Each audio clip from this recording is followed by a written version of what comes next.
Good morning everyone. अब अपने start करते हैं आज नामकरण से।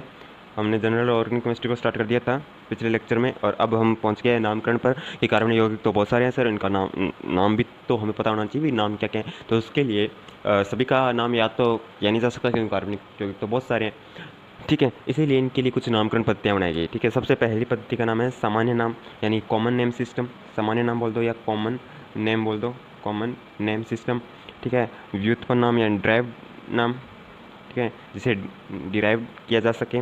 और तीसरी पद्धति आती है IPAC, सबसे मान्य पद्धति, जिसे जेनेवा पद्धति भी कहते हैं, जिसे जेनेवा पद्धति भी कहते हैं, ठीक है, जेनेवा पद्धति भी कहते हैं। अब जो है वो हम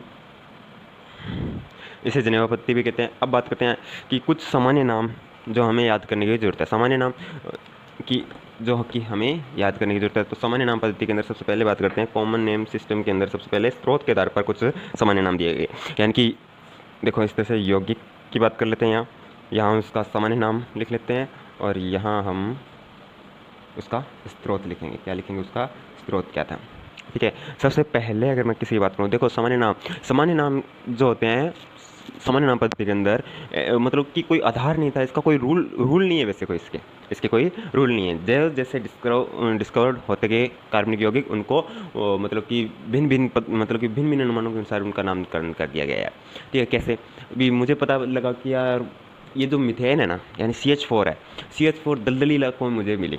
मैंने सबसे पहले उसको देखा, ये दलदली इलाकों में मिली, तो इसका मैंने नाम क्या रख दिया? मार्स गैस, क्योंकि दलदल को कहते हैं मार्स, इसलिए इसका नाम पड़ गया मार्स गैस, ठीक है। ये स्रोत के आधार पर हो गया। कुछ नाम ऐसे हैं जो कि उनके रासायनिक गुणों के आधार पर होते हैं। कुछ नाम ऐसे हैं जो सर्च करने, मतलब कि जिसने डिस्कवरी की उसके नाम पर रख दिए कुछ नाम, ठीक है। तो इसका मतलब इसका कोई वैसे बेसिकली कोई आधार नहीं है, कोई रूल वगैरह कुछ नहीं है। इनको हमें याद ही करने पड़ते हैं। क्या करते हैं? इनको हमें याद ही रखना पड़ता है कि इसे क्या कहते हैं, सामान्य नाम इनका क्या है, ये हमें याद ही करने पड़ते हैं, ठीक है। तो CH4 की बात करूँ, ये मेथेन गैस है, कहाँ से मिली भाई? इसे बोलते हैं मार्स गैस। क्या बोलते हैं इसे? मार्स गैस कहते हैं, क्योंकि ये दलदली क्षेत्र में हमें मिली, दलदली क्षेत्र में पाई गई है, ठीक है, दलदली क्षेत्र में पाई गई, इसलिए इसका नाम क्या पड़ गया? Methane gas. 2 नंबर पर मैं बात करूँ CH3OH, CH3OH की अगर मैं बात करूँ तो इसे बोलते हैं कास्ट स्प्रिट। क्या बोलते हैं इसे? कास्ट स्प्रिट, कास्ट स्प्रिट बोलते हैं, यानी कार्बिनोल। ये क्या है वैसे? कार्बिनोल। कहाँ पर मिला भैया? ये हमें मिलता है कास्ट भंजन आसवन से मिलता है। कास्ट भंजन आसवन से, ठीक है, कास्ट भंजन आसवन से मिला, इसलिए इसका नाम पड़ गया कास्ट स्प्रिट, यानी कार्बिनोल। अब देखो 3 नंबर पर मैं बात करूँ तो CH3 CH2, ये हम बेसिकली पीने के लिए यूज़ करते हैं, ये हमारी दारू है, ठीक है। ये है अन अन अन अल्कोहल, एन अल्कोहल। कहाँ से प्राप्त होता है? अन से प्राप्त होती है। किससे प्राप्त होती है? ये अन से प्राप्त होती है, इसीलिए इसका नाम पड़ गया अन अल्कोहल, ठीक है। अन को इंग्लिश में कहते हैं ग्रेन, ठीक है, ग्रेन। 4 नंबर पर मैं बात करता हूँ किसकी? तो यूरिया। सामान्य नाम क्या है इसका? Urea, CnH2NH2O। ये हमारे पास क्या है? यूरिया, इससे हम बोलते हैं यूरिया।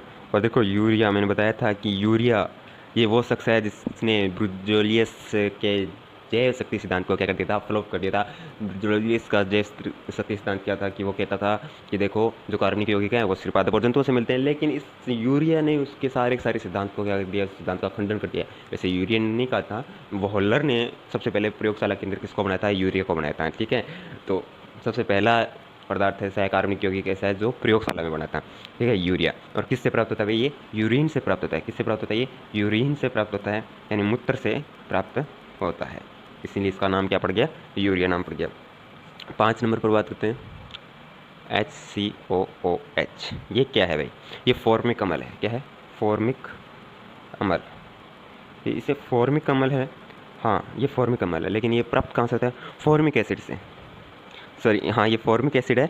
और मिलता किसमें, फॉर्मिका में। किसमें मिलता है, फॉर्मिका में मिलता है। जिसका मतलब क्या होता है, फॉर्मिका का मतलब होता है लाल चींटियों में पाया जाता है, लाल चींटियों में पाया जाता है। इसीलिए इसका नाम क्या पड़ गया, फॉर्मिक अम्ल, क्योंकि ये लाल चींटियों में पाया गया यानी फॉर्मिका में पाया गया, इसीलिए इसका नाम क्या पड़ा, फॉर्मिक अम्ल नाम पड़ा। ठीक है, नेक्स्ट बात करते हैं। ये कुछ हमारे पास सामान्य नाम है जो हमें बेसिकली याद होने चाहिए स्रोत के आधार पर। ठीक है, वैसे तो बहुत सारे सामान्य नाम है लेकिन उनकी हमें ज़रूरत नहीं पड़ती है, ये हमें कॉमन नेम पता होना ही चाहिए। ठीक है, बाद में बात करते हैं अपने आगे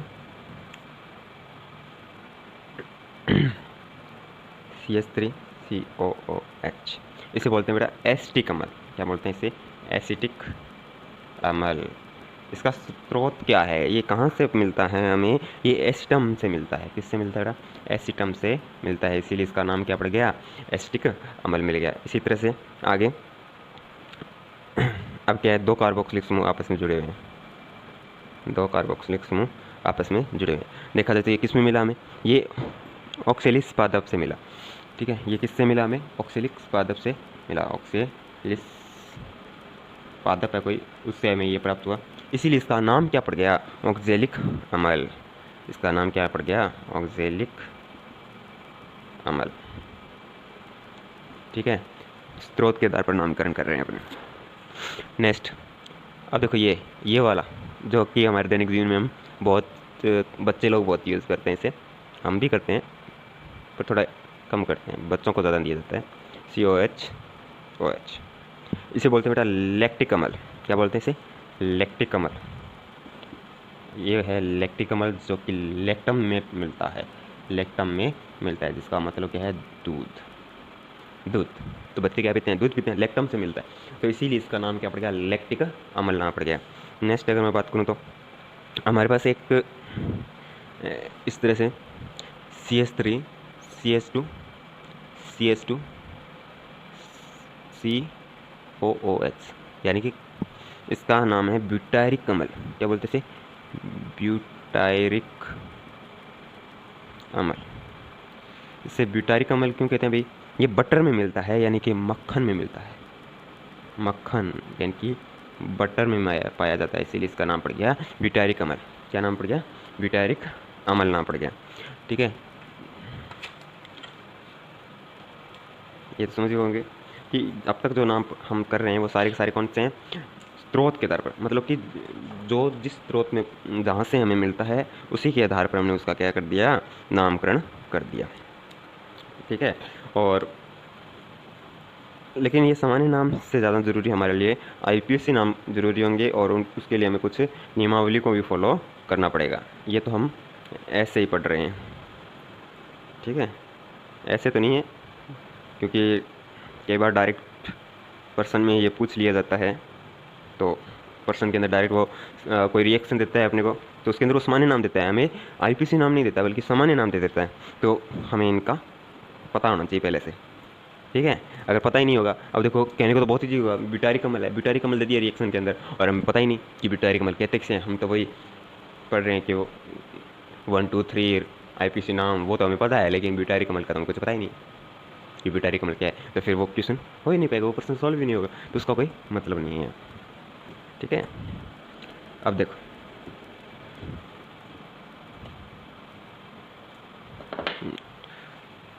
दस नंबर पर देखो, बहुत ही शानदार है, COOH, इससे कौन जुड़ गया, OH ग्रुप जुड़ गया, इससे कौन जुड़ गया, OH ग्रुप जुड़ गया, इसे बोलते हैं टार्ट्रिक अम्ल। क्या बोलते हैं इसे, टार्ट्रिक अम्ल बोलते हैं, टार्ट्रिक अम्ल बोलते हैं, और ये इमली में पाया जाता है। किस में पाया जाता है, इमली में पाया जाता है, इसीलिए इसका नाम पड़ गया टार्ट्रिक अम्ल। 11 नंबर पर बात करते हैं आगे, बहुत आएंगे, सेब भी आएगा, नींबू भी आएगा, हैं, सेब भी खाएंगे, नींबू भी खाएंगे। देखो ये आ गया CH, अब यहाँ OH नहीं है, थोड़ा सा ही फ़र्क है इसमें और इसमें, सिर्फ OH ग्रुप का फ़र्क है, कहने को तो बहुत ज़्यादा फ़र्क हो जाता है ये। ठीक है, ये इसको बोलते हैं मेलिक अम्ल। क्या बोलते हैं इसे, मेलिक अम्ल बोलते हैं, इसे मेलिक अम्ल बोलते हैं, और ये पाया जाता है मेलम में, मेलम में। ठीक है, और मेलम क्या है, मेलम किससे कहते हैं भाई, सेब को कहते हैं, किससे कहते हैं, सेब को कहते हैं। 12 नंबर पर बात करूँ तो CH2 COOH COOH और OH, इसके साथ CH2 COOH जोड़ दिया। इसे बोलते हैं सिट्रिक अम्ल। क्या बोलते हैं? सिट्रिक अम्ल। बच्चों एग्ज़ाम देने जाओ खाली पेट हो तो नींबू मत पी लेना, उससे क्या हो जाएगी? एसिडिटी हो जाएगी। एसिडिटी हमारे के अंदर कुछ है नहीं खाया पिया तो जैसे ही सिट्रिक अम्ल पियोगे H+ की मात्रा बढ़ जाएगी, H+ की मात्रा बढ़ जाएगी तो क्या होगी? एसिडिटी हो जाएगी, जी में चलने लग जाएगा, जिदोरो होला जी। क्या होला जी? जिदोरो होला जी, क्योंकि ये किससे प्राप्त होता है? सिट्रॉन। सिट्रॉन से प्राप्त होता है, यानी कि नींबू में पाया जाता है। ठीक है, ये नींबू में पाया जाता है। ये तो थे कुछ हमारे पास क्या थे? स्रोत के आधार पर सामान्य नाम थे। क्या थे? स्रोत के आधार पर सामान्य नाम थे। कौन कौन से थे? तो हमने देखा कि स्रोत के आधार पर हमने CH4 को क्या बोला? मार्क्स बोला। ठीक है, फिर कास्ट स्प्रेड, एन अल्कोहल, यूरिया, फार्मिक अम्ल, एस्टिक अम्ल, ऑक्जेलिक अम्ल, लैक्टिक अम्ल, ब्यूटारिक अम्ल, टार्टरिक अम्ल और मेलिक अम्ल और सिट्रिक अम्ल। ये कुछ हमारे स्रोत के आधार पर जो हमें जनरली याद होने चाहिए कि मेनली एग्जाम के अंदर डायरेक्ट सामान्य नाम दे दिया जाता है और हमें सामान्य नाम का पता ना होगा तो हम वो क्वेश्चन सॉल्व नहीं कर पाएंगे। तो इसीलिए हमें किसका पता होना चाहिए? सामान्य नाम का तो पता होना ही चाहिए। ठीक है, अब बहुत ही उपयोगी सामान्य नाम है हमारे लिए जो दैनिक जीवन में काम आएंगे और डायरेक्ट पर्सन के अंदर वो सामान्य नाम ही देता है, क्योंकि उन्हें हमने एक्सेप्ट कर लिया हमारी ऑर्गेनिक केमिस्ट्री में। उन सामान्य नाम को हम यूज़ करते हैं। ठीक है, ठीक है, उन सामान्य नामों की हम ये कुछ 90 सामान्य नाम है जो हमें याद होने ही चाहिए, हमें याद होने ही चाहिए। ठीक है, क्योंकि इनसे डायरेक्ट पर्सन पूछा जाता है। ठीक है, डायरेक्ट नहीं तो इनडायरेक्टली पूछ लेगा। ठीक है, कोई भी रिएक्शन पूछ लेगा नाम देके, इसकी रिएक्शन बताओ। तो पता ही नहीं होगा तो बताओगे क्या? तो क्या अभी करें इनको या बाद में? चलो बाद में करते हैं। ठीक है, पहले कुछ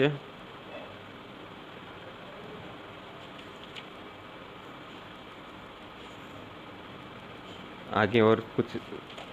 अब ऐसा नहीं है कि इनमें कुछ भी रूल भी नहीं है, कुछ जगह रूल भी अप्लाई हैं, वो थोड़े से देख लेते हैं भी क्या है। ठीक है, अब हाइड्रोकार्बन के व्युत्पन्न के सामान्य नाम, व्युत्पन्न के सामान्य नाम, हाइड्रोकार्बन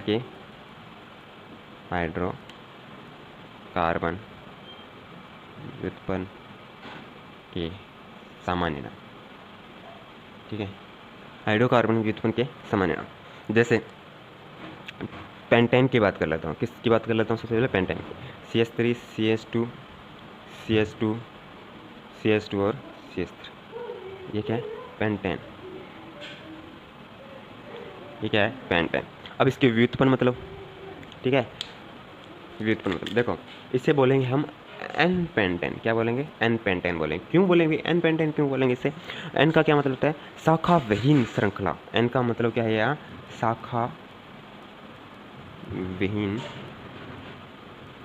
श्रृंखला, यानी कि उसके अंदर कोई ब्रांच नहीं है, उसकी कोई शाखित नहीं है, तो हम क्या बोलेंगे? एन पेंटेन बोलेंगे। अगर मान लो कि CH3, ठीक है, यहाँ CH और इसके साथ कौन जुड़ गया? CH3 जुड़ गया। CH2 कितने हो गए? 4, ये लो 5। ऐसे हो तो भी 5 कार्बन है, तो 5 कार्बन यानी पेंटेन तो है ये पेंटेन तो है, लेकिन कौन सा पेंटेन है? इसे बोलेंगे आइसोपेंटेन। क्या बोलेंगे? आइसोपेंटेन बोलेंगे। ठीक है, आइसो कब यूज़ करेंगे? आइसो जब यूज़ करेंगे जब सेकंड कार्बन पर, किस पर? सेकंड कार्बन पर या कार्बन के साथ कौन जुड़ा हो? सेकंड कार्बन के साथ कौन जुड़ा हो? मिथाइल ग्रुप जुड़ा हो। मिथाइल ग्रुप हो तो उसे क्या बोलेंगे भाई? आइसो बोलेंगे, आइसो पेंटेन। ठीक है, इसकी एक और बन सकता है, इसकी स्ट्रक्चर एक और बन सकती है।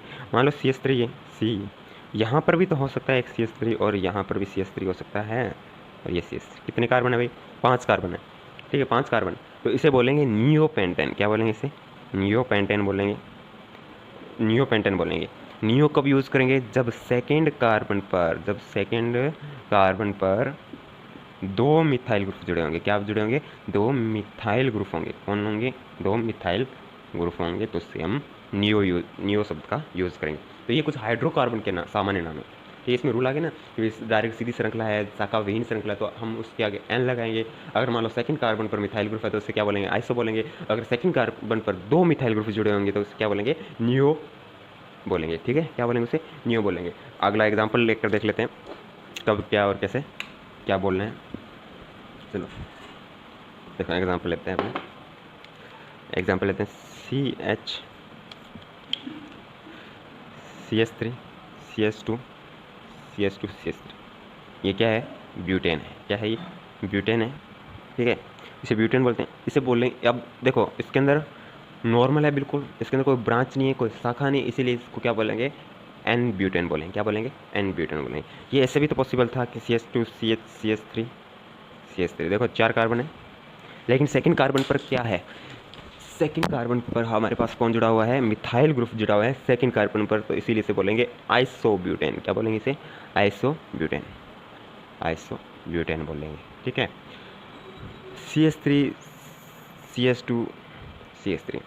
अब ये एक बात, तो इसे मैं एन प्रोपेन बोलूँ, या इसे मैं आइसोप्रोपेन बोलूँ, या नियोप्रोपेन बोलूँ? देखो इसको सेकंड कार्बन पर मिथाइल, अब सेकंड कार्बन तो ये है, इस पर मिथाइल है, लेकिन ये श्रृंखला मतलब सामान्य श्रृंखला है, देखो बिल्कुल सीधी श्रृंखला है, इसकी कोई ब्रांच नहीं है, कोई ब्रांच नहीं है। और इसके अलावा ये किसी तरह से बन भी नहीं सकता। ये एक ही तरीका है इसको लिखने का। ब्यूटेन को लिखने के 2 तरीके, पेंटेन को लिखने के 3 तरीके थे, लेकिन इसको लिखने का तरीका ये है, तो इसके आगे एन लगाने की जरूरत नहीं है, ये डायरेक्ट प्रोपेन लिख सकते हैं। इसको क्या लिख सकते हैं? इसे डायरेक्ट प्रोपेन लिख सकते हैं। प्रोपेन का मतलब आप समझ जाओगे कि CH3 CH2 CH3 की बात कर रहे हैं। ठीक है, अब नेक्स्ट, अब ब्यूटेन की बात कर लें। ब्यूटेन की बात कर लेते हैं। अब देखो CH2 double bond CH CH2 CH3, एक तो पॉसिबिलिटी ये है ब्यूटेन को लिखने की, ये भी तो ब्यूटेन है, ब्यूटेन। पर एक पॉसिबिलिटी हमारे पास क्या बनेगी? ये CH3 CH3 C double bond C, और इसके साथ क्या जोड़ दो? हाइड्रोजन, इसके साथ एक हाइड्रोजन, ये CH3। एक पॉसिबिलिटी हमारे पास क्या है? ये है, एक तो ये और एक ये। अच्छा सा नहीं लग रहा है, तो यहाँ आप CH लिख सकते हैं। ठीक है, 2 पॉसिबिलिटी है। ये भी, इसको भी तो मैं ब्यूटेन ही बोलूँगा, लेकिन इनमें डिफरेंस कैसे करूँगा, मतलब इनमें फ़र्क कैसे करूँ, अंतर कैसे करूँगा? तो इनको हम 2 नाम दे देते हैं। क्या? इसको मैं बोलूँगा फर्स्ट पर होगा तो अल्फ़ा, ठीक है, सेकंड कार्बन पर डबल बॉन्ड है तो बीटा ब्यूटेन। तो अल्फ़ा ब्यूटेन का मतलब मैं समझ जाऊँगा कि हाँ CH2 double bond CH2 CH3 की बात कर रहा है, और बीटा बोलते हैं यानी कि सेकंड कार्बन के साथ डबल बॉन्ड लगा हुआ है, फर्स्ट के साथ डबल बॉन्ड नहीं है, इसीलिए इसको बीटा ब्यूटेन बोलेंगे, बीटा ब्यूटेन बोलेंगे। ठीक है, अब देखो ऐसा भी तो पॉसिबल था कि CH2 डबल बॉन्ड CH3 यहाँ आ जाता, और यहाँ CH3, ऐसा भी तो पॉसिबल हो सकता था। तो इसको देखो सेकंड कार्बन पर कौन है? सेकंड कार्बन पर कौन है? मिथाइल ग्रुप जुड़ा हुआ है, तो भाई ये आइसो तो है ही, आइसो। ठीक है, और ये ब्यूटाइलीन है, क्या बोलेंगे इसे? आइसो ब्यूटाइलीन, आइसो ब्यूटाइलीन बोलेंगे। ठीक है, आइसो ब्यूटाइलीन, इसके साथ आइसो ब्यूटाइलीन बोलेंगे इसे। ठीक है, तो आगे बात करते हैं हाइड्रोकार्बन मुल्कों के सामान्य नाम। हाइड्रोकार्बन मुल्कों के सामान्य नाम हम अभी पढ़ेंगे।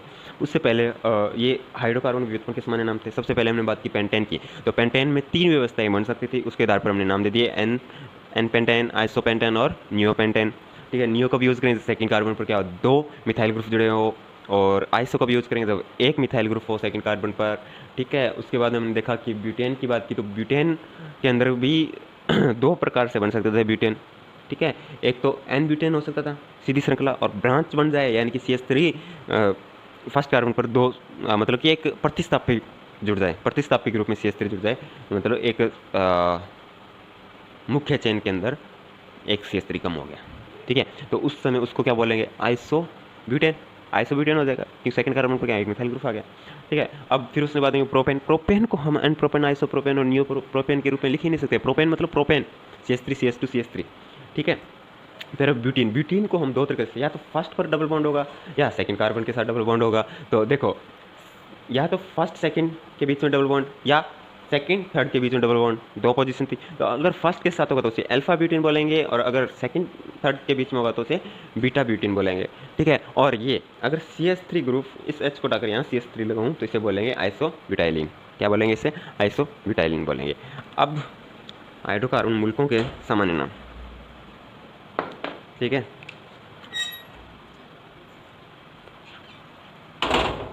हाँ, तो हाइड्रोकार्बन मुल्कों के सामान्य नाम। हाइड्रोकार्बन मुल्कों के सामान्य नाम। हाइड्रोकार्बन मूलकों के सामान्य नाम। जैसे ये हमारे पास क्या है, इसे क्या बोलेंगे हम, एल्केन बोलेंगे। क्या बोलेंगे, एल्केन। जब मैं इससे एक एच को रिमूव कर दूंगा, यानी एक एच को हटा दूंगा, तो इसकी एक वैलेंसी क्या हो जाएगी, फ्री हो जाएगी। ये वैलेंसी फ्री होगी इसकी, तो इसको अब मैं क्या बोलूँगा, एल्काइल ग्रुप। क्या बोलूँगा इसे, एल्काइल ग्रुप बोलूँगा। ये एल्काइल ग्रुप है मेरा, क्या है, एल्काइल ग्रुप है। तो इसे एल्काइल ग्रुप बना दिया। अब देखो ये मेरे पास प्रोपेन था, CH3 CH2 CH3 था कि नहीं था। सबसे पहले मैं प्रोपेन की बात करता हूँ। ये प्रोपेन था मेरे पास, ठीक है। प्रोपेन को तो आइसो नियो एन लिखने की ज़रूरत नहीं है। अब देखो, अब इसके मूल्य को बनाने, मैंने कहा कि एक एच को हटाना है, तब इसके अंदर दो चांस है, या तो एच यहाँ से हटाऊँ, ये और ये एक ही चीज़ है, यहाँ से हटा दो यहाँ से हटाओ, एक ही चीज़ बनेगी। यानी कि या तो मैं इसको एच को यहाँ से रिमूव करके क्या बना सकता हूँ, CH3 CH2 CH2 और यहाँ फ्री, और या मैं इस बीच वाले कार्बन से एक हाइड्रोजन को हटा सकता हूँ। यानी कि मैं ये लिख सकता हूँ CH3 CH CH2 और यहाँ वैलेंसी खाली, ठीक है। अब ये दो हो गए, ठीक है। तो अब इसका नाम कैसे करें, नाम कैसे करें, तो इससे ये देखो साकित नहीं है, कुछ श्रृंखला नहीं है, तो इसे बोलेंगे एन प्रोपिल। क्या बोलेंगे इसे, एन प्रोपिल बोलेंगे, ठीक है। और इसे क्या बोलेंगे, आइसोप्रोपिल। क्या बोलेंगे, आइसोप्रोपिल बोलेंगे। क्या बोलेंगे भाई, इसको आइसोप्रोपिल बोलेंगे। क्यों, सेकंड कार्बन से एक वैलेंसी उठाया है, इसीलिए से आइसो बोले। ये ठीक उसी तरह से है जिस तरह से हमने पेंटेन के अंदर सेकंड कार्बन के साथ एक मिथाइल ग्रुप को जोड़ा था, ठीक है। अब की बार मिथाइल ग्रुप नहीं है, बल्कि एक वैलेंसी खाली करती है, यहाँ पर एक हाइड्रोजन को यहाँ से हटाया है, ठीक है। इसे आइसोप्रोपिल बोलेंगे। क्या बोलेंगे, इसे आइसोप्रोपिल बोला जाएगा, ठीक है। इसे आइसोप्रोपिल बोला जाएगा। अब आगे इसी तरह से ब्यूटीन या ब्यूटेन की बात कर लेते हैं, ब्यूटेन की बात कर लेते हैं।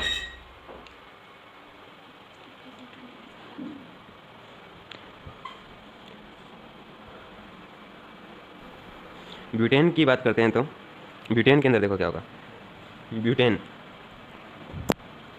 CH3 CH2 CH2 CH3, ठीक है।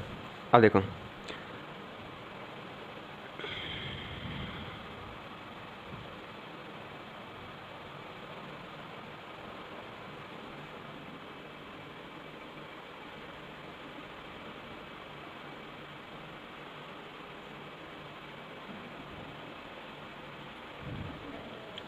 अब देखो ये हमारे पास क्या है, एन ब्यूटेन है। क्या है, एन ब्यूटेन है। ब्यूटेन भी दो तरीके से हो सकता है, या तो ये हो गया, या इस CH3 ग्रुप को मैं यहाँ ला सकता था, इस CH3 ग्रुप को यहाँ पर जोड़ सकता था, तो मेरे पास क्या बनता, ब्यूटेन ही बनता, वो आइसो ब्यूटेन होता।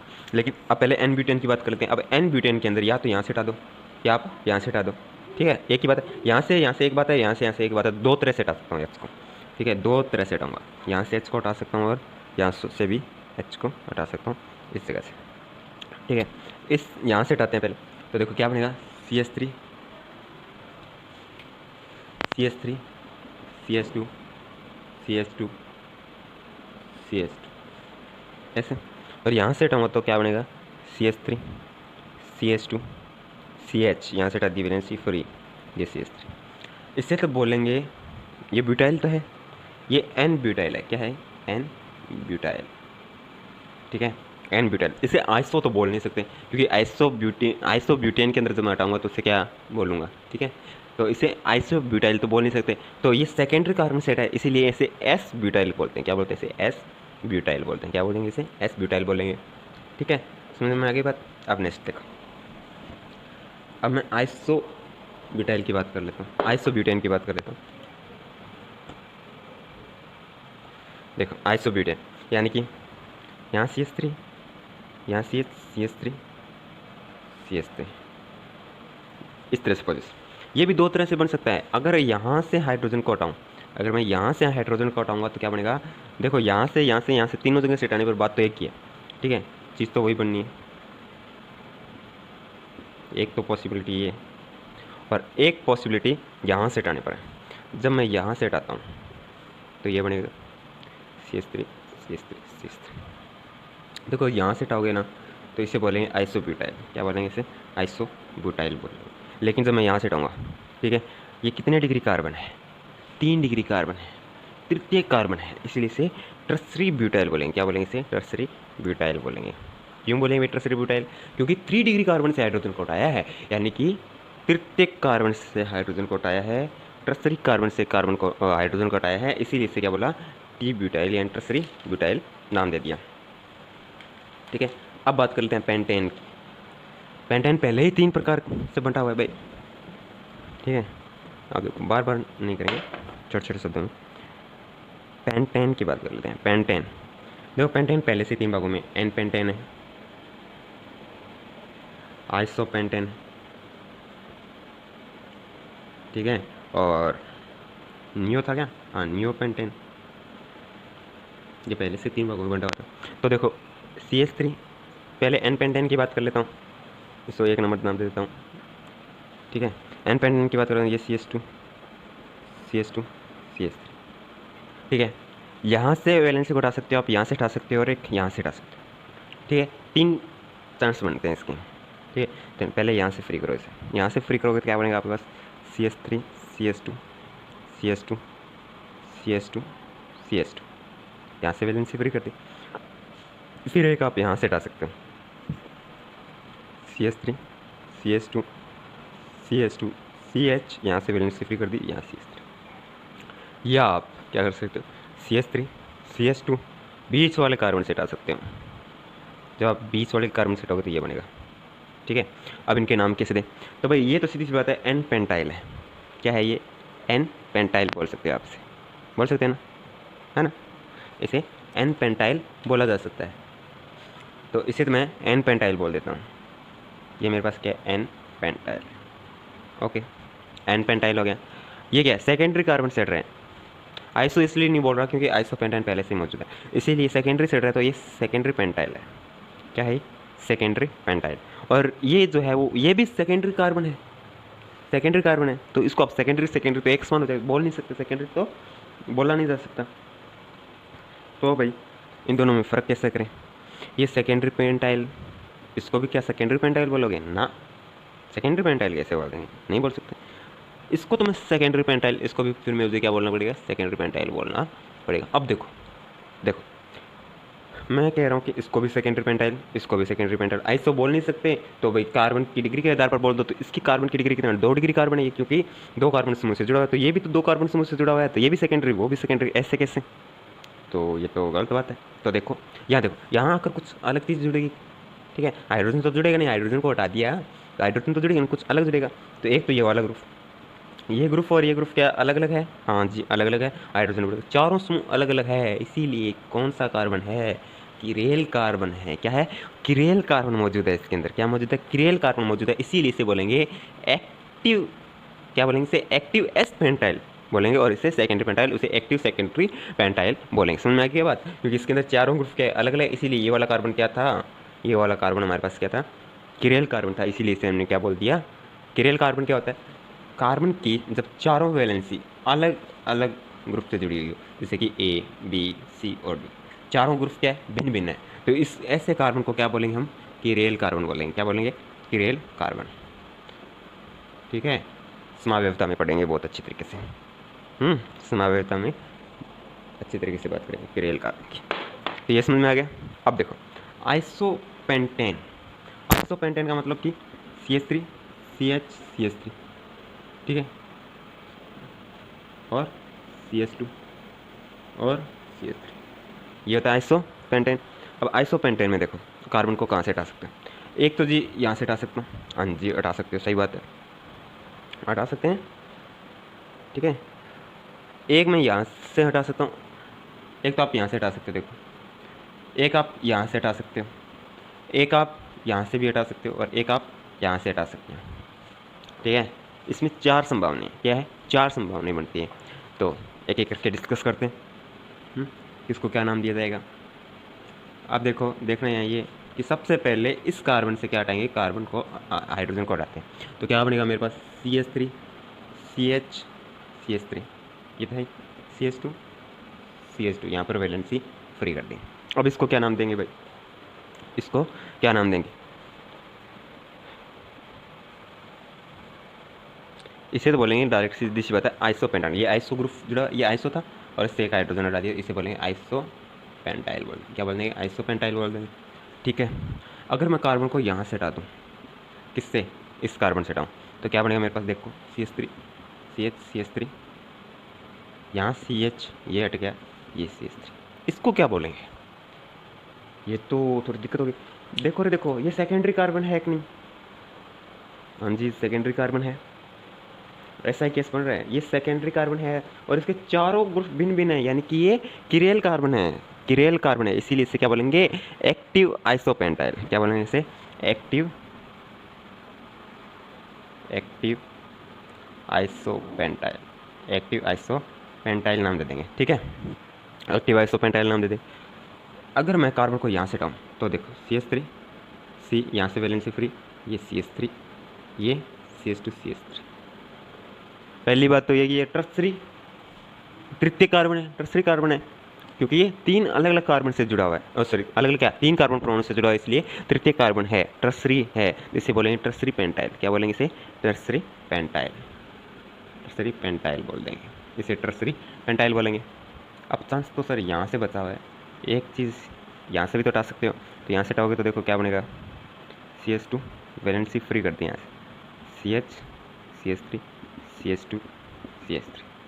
अब बोलो इसको क्या बोलोगे? उसको टर्सरी बोला, इसे क्या बोलोगे?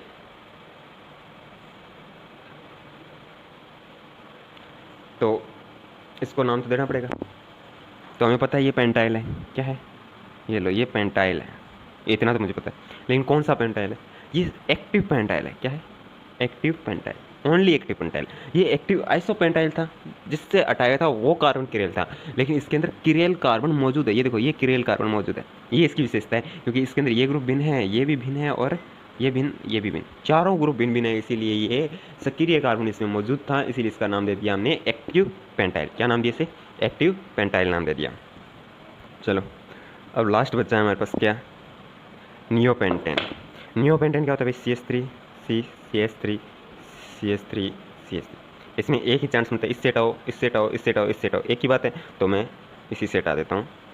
CH3 CH3 CH3 CH2, ये वैलेंसी खाली, तो इसे क्या बोलेंगे? इसे नियोपेंटाइल बोल देंगे, और ये इसका एक ही चांस मिलता है, तो ये नियोपेंटाइल है। क्या है ये? नियोपेंटाइल है। तो ये हाइड्रोकार्बन मुल्कों के कुछ सामान्य नाम थे। ठीक है, हाइड्रोकार्बन मुल्कों के कुछ सामान्य नाम थे। अब इन्हीं में आगे चलते हैं।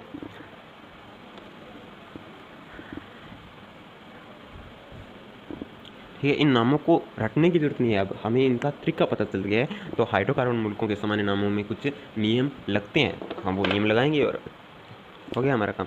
ठीक है, हाइड्रोकार्बन के सामान्य नाम, फिर मुल्कों के सामान्य नाम, इनमें तो थोड़ा बहुत नियम है, वो याद रख लो, बस बढ़िया है। ये कुछ ग्रुप हैं जो हमें याद रखने पड़ते हैं, जैसे ठीक है, देखो सामान्य नाम कैसे पढ़ा वो भी बता दूँ। ये हमारे पास एक ग्रुप है CH2 डबल बॉन्ड CH, ये मेरे पास क्या थे? एथीन थे, एथीन थी ना, इसमें से मैंने क्या हटा दिया? हाइड्रोजन को हटा दिया। ठीक है, ये हाइड्रोजन, ठीक है। अब इसका क्या नाम देंगे? इसको बोलेंगे वाइनिल। क्या बोलेंगे इसे? वाइनिल बोलेंगे। क्या बोलेंगे इसे? वाइनिल बोलेंगे। क्यों बोलेंगे वाइनिल? इसलिए बोलते हैं, सामान्य नाम इसका वाइनिल इसलिए पड़ा क्योंकि CH2 double bond CH CH, ठीक है, इसे इसका नाम था vinyl chloride, vinyl chloride, vinyl chloride, और इसमें से क्लोरीन को हटाने पर क्या लिख दिया? उसको विनाइल लिख दिया। ये किससे बना? ये इससे बना, जब सी क्लोरीन को हटाया तो उससे ये बना, इसीलिए इसका नाम पड़ गया विनाइल। सामान्य नाम क्या पड़ गया इसका? विनाइल पड़ गया। ठीक है, ओके। एलील, एलील किसे बोलेंगे भाई? एलील किसका नाम? तो एलील ग्रुप ये होगा CH2 double bond CH single bond CH2 और ये वैलेंसी खाली। ठीक है, इसका नाम क्यों पड़ा भाई? इसका नाम एलील क्यों पड़ा? इसका नाम एलील क्यों पड़ा? इसका रीज़न ये था कि CH2 double bond CH CH2 ये क्लोरीन, ठीक है, ये इसका नाम सामान्य नाम था एल्काइल क्लोराइड, एल्काइल क्लोराइड था, जिसमें से मैंने क्लोरीन को हटाया तो मेरे पास क्या बन गया? ये बना। तो इसका मैंने सामान्य नाम क्या रख दिया? एलील नाम रख दिया। ठीक है, इसका एलील नाम रख दिया। इसी तरह से मेरे पास कार्बन ट्रिपल बॉन्ड कार्बन, ठीक है, और इसके साथ क्या जोड़ दिया मैंने? CH2, ये वैलेंसी कार्बन, तो इसे बोलते हैं प्रोपार्जिल। क्या बोलते हैं? प्रोपार्जिल। ये बहुत कम आता है हमारे, इसे बोलेंगे हम प्रोपार्जिल। ये वाइनिल, एलिल, प्रोपार्जिल, ठीक है, क्योंकि क्लोरीन को हटा रहे हैं, ठीक है। इनका सामान्य नाम था विनाइल क्लोराइड, इसका एल्काइल क्लोराइड, तो इसी से नाम बन गए एलिल और वाइनिल, ठीक है। आगे जब मैं क्या करता हूँ CH2 दो हाइड्रोजन परमाणु हटा रहा हूँ, किससे? एथेन से दो हटा रहा हूँ, तो इसका नाम पड़ा एथिलीन। एथिलीन नाम पड़ गया इसका, एथिलीन बोलेंगे इसका, ठीक है। अगर मैं एक ही कार्बन से दो हटा दूँ तो इसको क्या नाम दोगे? एथिलीडीन बोलेंगे। क्या बोलेंगे? एथिलीडीन। समझ गए? एक कार्बन से हटा दिए दो हाइड्रोजन तो एथिलीडीन। और अगर अलग अलग एथेन के अलग अलग कार्बन से दो हाइड्रोजन हटाए तो एथिलीन, और अगर एक ही कार्बन से हटाए तो एथिलीडीन बोलेंगे, ठीक है। इसी तरह से अगर मैं कहूँ कि CH3 और कार्बन के तीनों ही हटा दिए, तीन वैलेंसी फ्री कर दी, हाइड्रोजन तीन हटा दिए, तो इसे एथिलीडाइन बोलेंगे। क्या बोलेंगे? एथिलीडाइन। ये हमारे पास क्या बनेगा? एथिलीडाइन बनेगा, ठीक है। और ये कुछ सामान्य नाम जो हमें याद रखने पड़ेंगे।